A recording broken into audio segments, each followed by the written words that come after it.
السلام عليكم ورحمة الله تعالى وبركاته.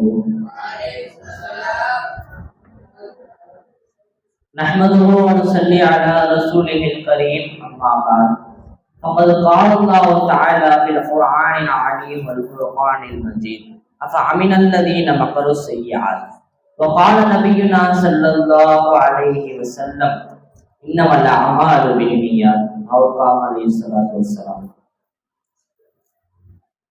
சிருஷ்டிகளிடம் கேட்கலாமா? நம் அனைவருக்கும் தெரிந்த ஒரு விஷயம்தான். ஒரு பழமொழியாக சொல்லுவாங்க, உங்க வீட்டுல ஒரு மாவு தீந்துருச்சுன்னா கூட அல்லாட்ட கேளு, உன் செருப்பு வார அறுந்துருச்சுன்னா கூட அல்லாட்ட கேளு அப்படின்னா என்ன? நம்ம வீட்டுல ஒரு மாவு தீந்துருச்சு அப்படின்னா அப்படியே உட்காந்து அல்லாஹ் தலா தருவான், அல்லாஹ் தருவான் அப்படியே உட்கார்ந்துக்கிறதா? கிடையவே கிடையாது நண்பர்களே. ஒரு மாவு தீந்துருச்சுன்னா கடையில போய் வாங்கணும். அந்த மாவை இப்படி வாங்கும் போது அந்த மாவு தான் என் தேவையை பூர்த்தி செய்யும், அந்த கடைக்காரன் தான் என் தேவையை பூர்த்தி செய்யறாரு அப்படின்னு விலகுவது தப்பு நண்பர்களே. இந்த கடைக்காரின் மூலியமாக இந்த மாவை தருவது என்னுடைய மோளாதான் என்று அறிய வேண்டும் நண்பர்களே. அல்லாஹ் தஆலா எந்த ஒரு பாவமா இருந்தாலும் மன்னிச்சிருவான். ஆனா இந்த சிரிக்க வைக்கிற பாவம் மன்னிக்கவே மாட்டான். சிரிக்க வைக்கிறதுனா எப்படி? அல்லாஹ் தஆலாவை வைக்கக்கூடிய இடத்தில் இந்த மஹ்லூக்குகளை வைத்தால் அல்லாஹ் தஆலா மிகவும் கோபப்படுகிறான் நண்பர்களே. உதாரணமா சொல்ல போனா, ஒரு கணவன் மனைவி இருக்கிறாங்க. இந்த மனைவி என்னதான் தப்பு பண்ணாலும் கணவன் கொடுத்துக்குவான். சாப்பாட்டுல உப்பு போடல, சரி ஓகே, அவன் சொன்னது செய்யல, ஓகே. ஆனால் அந்த கணவனை வைக்கக்கூடிய இடத்தில் வேற ஒரு கணவனை வைத்தால் அந்த கணவன் பொறுத்துக் கொள்வானா? இல்ல மன்னிச்சுட்டு தான் போயிடுவானா? உடனே அந்த மனைவியை விட்டு பிரிந்து விடுவான் நண்பர்களே. அதே போன்றுதான் நண்பர்களே, நானும் சிருஷ்டிகளிடம் தேவையாகிறோம். ஆனால் அந்த தேவையை பூர்த்தி செய்வது யாரும் இல்லை, இல்லல்லா என்று வணங்க வேண்டும் நண்பர்களே. இப்போ ஒருவன் தண்ணீர் குடிக்கலாம். இப்ப தண்ணி குடிக்கும் போது தாகமா இருக்கிறவங்க தண்ணி குடிக்கலாம். அந்த தண்ணி குடிக்கும் போது அவனுக்கு ஒரு சுகம் கிடைக்குதா? ரொம்ப தாகமா வளர்ச்சியா இருக்கும், தண்ணி குடிக்கிறான், அவனுக்கு நல்ல ஒரு இதமா இருக்கு. ஆனா நம்ம பாக்குறோம், சில நபர்கள்லாம் தண்ணி ஒரு அளவுதான். இப்ப டயாலிசிஸ் பண்றவங்க எல்லாம் கொஞ்சம் தான், அவங்களோட ஒரு நாளைக்கே ஒரு டம்ளர், அரை டம்ளர் தான் குடிக்கணும். சால்னா ஒரு ஸ்பூன் தான் ஊத்திக்கணும், அந்த மாதிரி இருக்கு. அதே சில ஆபரேஷன் பண்ணவங்களுக்கெல்லாம் சில ஆபரேஷன்ல சொல்றாங்க அவங்க 2 நாளைக்கு தண்ணியே குடிக்கக்கூடாது. தண்ணி தாகடிக்குன்னு சொன்னாலும் அவங்க உதடுல தண்ணியை அப்படியே சும்மா நினைச்சு வச்சிருக்கணுமா? இப்ப நம்ம யோசிக்கிறோம், ஒரு தண்ணி நம்ம தேவையை பூர்த்தி செய்து நம்ம யோசிச்சுட்டு இருக்கோம். ஆனா அந்த தண்ணி கூட மோலாதான் நம்ம தேவையை பூர்த்தி செய்யலாங்கிறத நம்ம ஒவ்வொரு இதையும் பார்க்கறதே வரைய நண்பர்களே. அடுத்தபடியாக, எனவே நண்பர்களே, இந்த எல்லா சிருஷ்டிகளையும் எடுத்துக்கொள்ளலாம். ஆனால் கையிலே நாம் பொருளை அந்த சிருஷ்டிகளை வைக்க வேண்டும். ஆனால் கல்விலே நாம் மோலாவே வைக்க வேண்டும் நண்பர்களே. அவ்வாறு வைக்கவில்லை என்றால் கண்டிப்பாக அந்த சிருஷ்டிகள் நமக்கு நஷ்டத்தை மட்டுமே பெற்றுத்தரும் நண்பர்களே.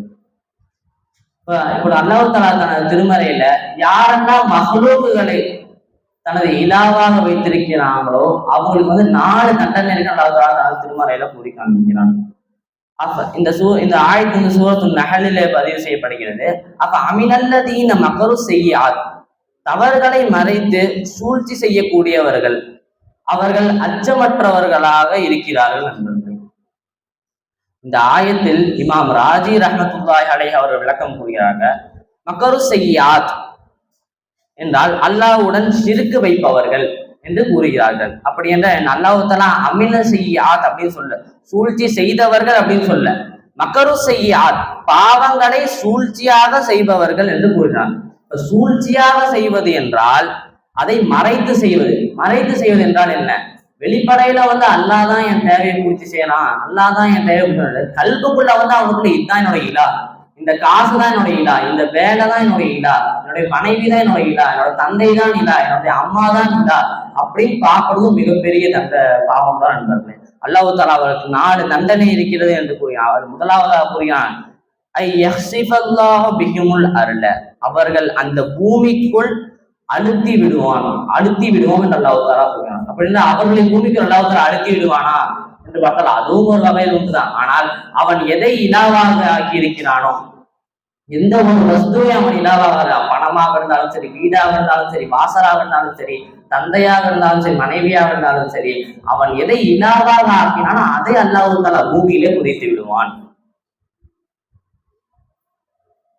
அடுத்தபடியாக இரண்டாவதாக அல்லாஹ் தஆலா கூறி காண்கிறான், அவ் யஅதியஹுமுல் அதாபு மின் ஹைசு லா யஸ்உரூன். தண்டனை அவர்களுக்கு வரும் அவர் அறியாத புறத்தில் இருந்து. அப்படின்றார். ஒருவன் யோசிச்சுட்டு இருக்கான், நான் எனக்கு இந்த எனக்கு இதுதான் என்னோட இதுதான் எனக்கு லாபம் தருது, இவங்கதான் என்ன பாத்துக்கிறாங்க அப்படின்னு. ஆனா அவனுக்கு தெரியல, அவனுக்கு லாபம் வந்துட்டே தான் இருக்கு, ஆனா அது அவனுக்கு ஒரு வகையில நஷ்டம் தான் ஆகும். உதாரணமா சொல்ல போனா, ஒரு சுகர் பேஷண்ட் இருக்காரு.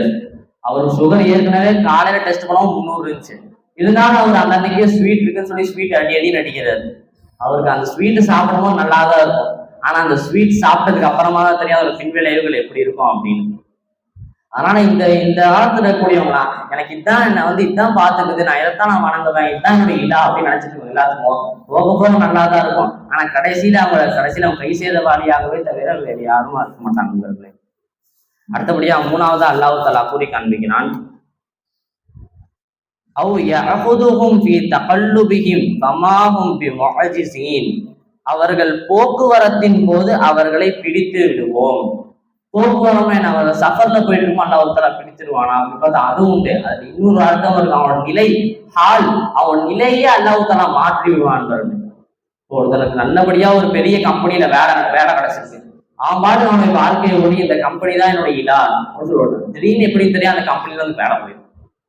வேலை போன என்ன செய்வான், அந்த கம்பெனி வச்சவன் வேலை போயிடுச்சு, இப்ப நான் என்ன பண்றது அப்படின்னு சொல்லி நடு ரோட்ல நின்று தவிப்பான். ஆனா இந்த வேலை போனதை அவன் பொருந்தி கொண்டாள் என்றால், அல்லாஹ் தஆலா எனக்கு இது ஒரு ஹைர தான் நாடி இருக்கான், அல்லாஹ் தஆலா எனக்கு எந்த ஒரு ஷர்ரும் இல்லை, இது எனக்கு வேலையை போயிடும்னா அடுத்தது எனக்கு நல்ல ஒரு வேலையை தரும் அப்படின்னு விளங்கினவன் கண்டிப்பாக கிடைத்துக் கொள்வான். அல்லாஹ் தஆலா அவனுக்கு அந்த வேலையை விட மிக சிறந்த வேலையை அல்லாஹ் தஆலா அவனுக்கு ஏற்படுத்தி விடுவான்.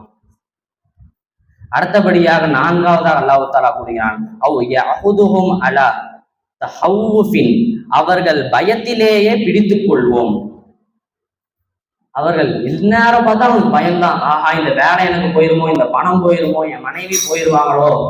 இவங்க ஒவ்வொரு இது உதாரணம் சொல்லி வைப்பாங்க, ஒரு 10 ரூபாய் இருக்கிற ஒருத்தர் நிம்மதியா தூங்குறான், ஆனா கோடி ரூபாய் வச்சிருக்கிற என்னால நிம்மதியா தூங்க முடியலையே அப்படின்னு நிறைய நபர் இருக்கிறாங்க. ஒவ்வொருத்தவங்களுக்கு கவலை இருக்கும், ஆனா அவன் நிம்மதியான தூக்கம். ஆனா ஒவ்வொருத்தன் பல கோடிக்கு சொத்து பத்துடைய அதிபரே எனக்கு தூக்கம் வர மாட்டேங்குது, இந்த காசு நாளைக்கு இருக்குமோ இருக்காதோ, இந்த காசு என்ன பண்றது அப்படின்னு எனக்கு தூக்கம் வர மாட்டேங்குதுன்னு சொல்றாங்க. அல்லாஹ் தஆலா ஒவ்வொரு நிமிடம் அவங்களை சதா பயத்திலேயே வச்சுக்குவான். எந்த ஒரு நிலையும் அவங்கள அந்த காசு இருக்க ஒரு நிம்மதி அவங்களுக்கு கிடைக்கவே கூடாது. ஏன் அப்படி கிடைக்க மாட்டேங்குது, ஏன்னா அவங்க அதை தான் இல்லாம நினைச்சிட்டு இருக்காங்க.